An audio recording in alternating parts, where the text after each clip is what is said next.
Welcome to Southeastern 16, presented by FanDuel. We are stepping outside of our zone here to talk about a game that is relevant to the playoff discussion. That is Iowa hosting Oregon. Playoff implications for both teams. Oregon certainly right in the mix for a playoff bid, and Iowa with an upset here and maybe going unbeaten on the way out.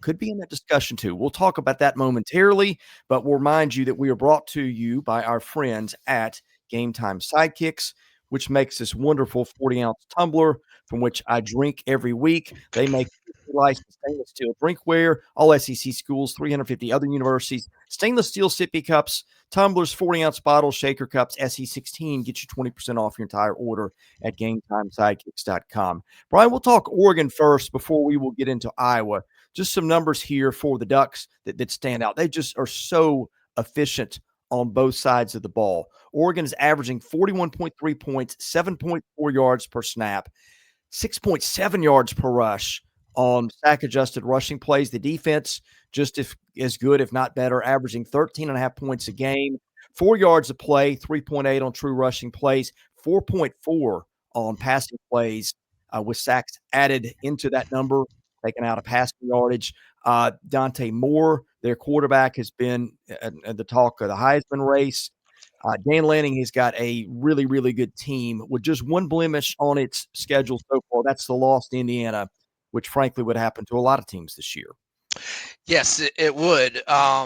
With that said, though, I think Iowa probably played Indiana a little bit better than Oregon did, as Iowa had a great chance to win that game. Ended up losing 20-15 at home. You know, when these West Coast teams, the 4 Pac-12 teams, joined the Big Ten, much was made of how much travel they were going to have, and this is going to be the 7th time that Oregon has flown east and come into either the Eastern or Central time zone, but they've been money doing so. 6-0 straight up. 4-2 against the spread in their 6 Big Ten road games that they've had to travel east for. They're undefeated in 3 road games this year, 2-1 against the spread, and as a road favorite under Lanning, they're 11-5 against the spread. But overall, just all 18 road games since Lanning took over, the Ducks are 16-2 straight up and 13-5 ATS. But I will say, like, they kind of had a pretty shaky performance last time out. Now, both teams have had 2 weeks to prepare, but they were only up. It was a scoreless game with Wisconsin, with Oregon a 31-point favorite at home, and they didn't take their first lead of the game until 1:07 left until halftime, and they went up 7-0.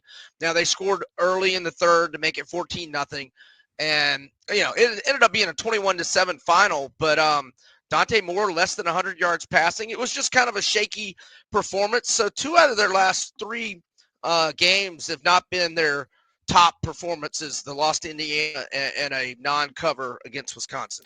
Yeah, I didn't see that one. I'm guessing that was a maybe overconfidence game. Yeah, Wisconsin sure. isn't very good. I mean, the week before, Oregon outgained Rutgers. What was it, 750 to 202 in Exactly. the 55-10 win? I mean, Oregon's played pretty well in all of its games. It's going to get hurt because the strength of schedule, I don't think, is going to end up holding up to what we thought it would be coming in. The Penn State win is a good win. That was at Penn State when Penn State was in the thick of playoff discussion. That kind of wrecked Penn State's season and sent it on a trajectory.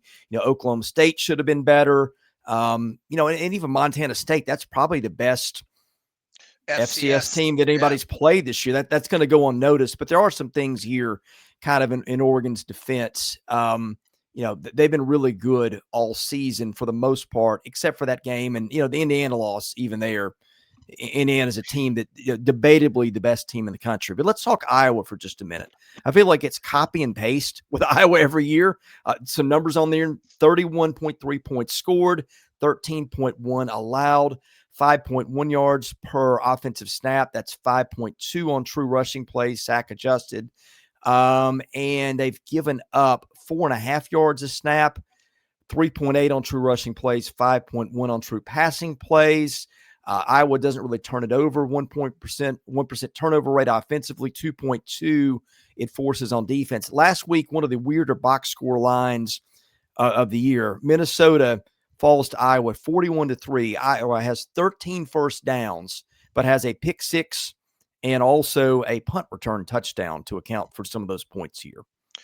Yes, and they are the best at special teams in the country, and that is a normal, or like they're top 5 pretty much given in special teams. They have 4 special teams touchdowns this year. It wasn't Caden Wetchen with the special teams touchdown last week, but he does have 3 of those this year and 5 for his career. As for the quarterback, Mark Gronowski, who was an FCS legend, started 55 games at South Dakota State.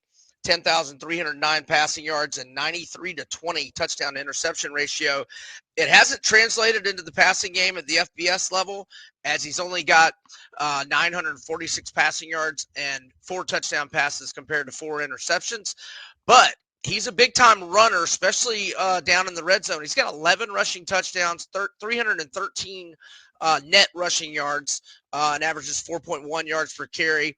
And Moulton is their workhorse running back. Although they're deep, they've got 3 running backs that have run for at least 216 yards, but Moulton has a team high 435 rushing yards, 2 touchdowns, a 5.3 yards per carry average. This might be a game where weather is a factor.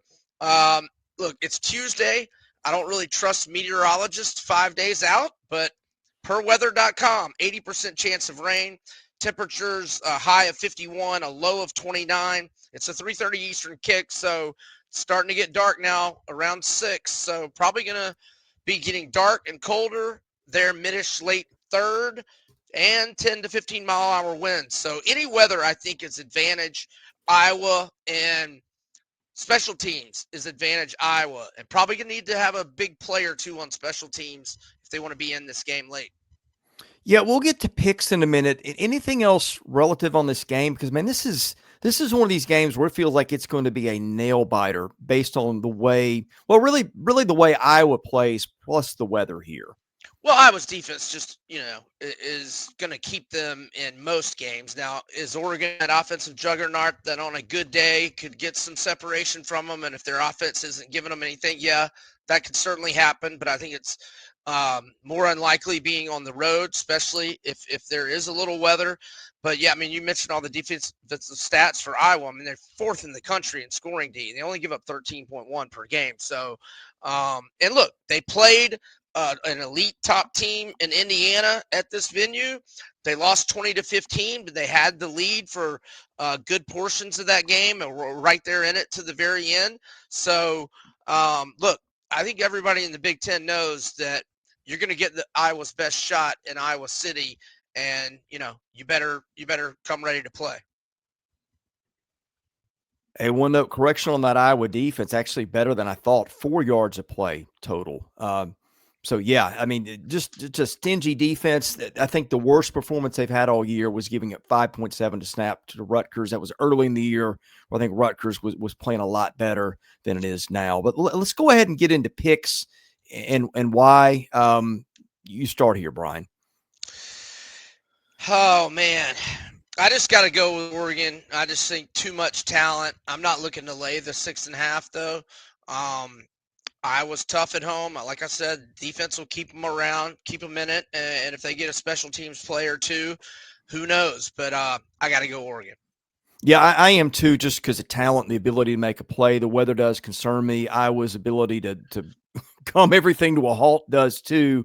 But in this one, I'll go with the team with that. And frankly, maybe a little bit more to play for, though. Again, Iowa winning here can completely change its fortunes. I want to get your opinion on the over-under on the way out, but before we do that, reminder quickly, we're brought to you by Yearly Company, Nashville-based fine jewelry brand built on tradition, designed for meaning, each piece handcrafted from solid 14-karat gold, natural gemstones, made to measure for a perfect fit, backed by a lifetime guarantee. Every Yearly Company bangle is custom sized, so knowing your size is the most important first step before ordering. That's where the sizing kit comes in. Code SE16KIT gets you 100% off your sizing kit at checkout. Also brought to you by ROKFORM, world's strongest magnetic phone case, extreme protection, super strong magnets, Rock Lock secure mounting, SEC25 get you 25% off your entire order.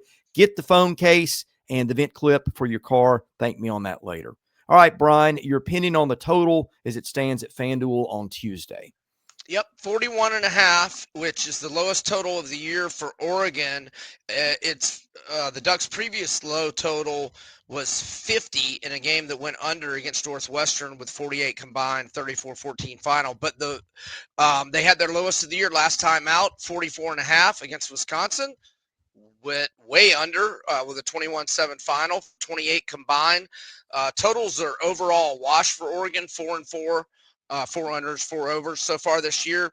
But as for Iowa, the overs actually 4-3-1. And, in the past, they're traditionally a big time under school. But they usually have a lot of totals in the 30s. Not a whole lot this year. They've had 2 in the 30s. One pushed at 37.